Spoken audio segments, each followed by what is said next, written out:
Madali ka bang magalit? Do you easily get offended?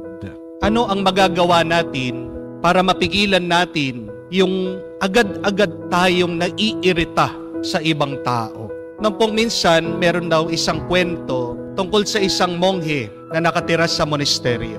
At gusto daw po niyang magdasal na mag-isa. Kaya siya'y bumaba sa bundok at nakakita daw po siya ng isang lawa, a lake.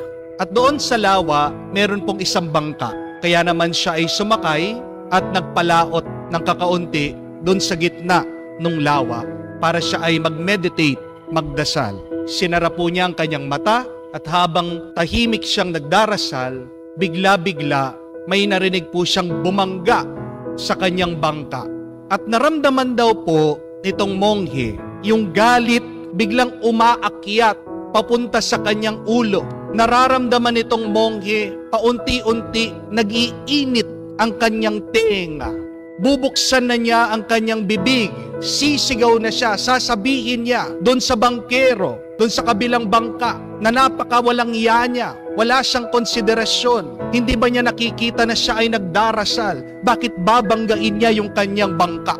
Pero pagkabukas po ng mata nitong monghe, nabigla siya sa kanyang nakita. Dahil yung bumangga sa kanya, bangka nga pero walang tao. Itong bangkang ito ay hindi nila tinali, kaya naman ito din ay nagpalutang-lutang sa lawa at aksidente lang na nabangga yung kanyang bangka. At dito po na-realize nitong monghe, nasaan ba ang galit? Ito ba ay nagmumula sa labas? Hindi. Ang galit ay nag-uumpisa sa kanya. Ang galit ay nasa atin. At pag tayo ay binangga ng iba, nasa iyo na lang kung papalabasin mo itong iyong galit. Kaya nga po, sabi ng kwento,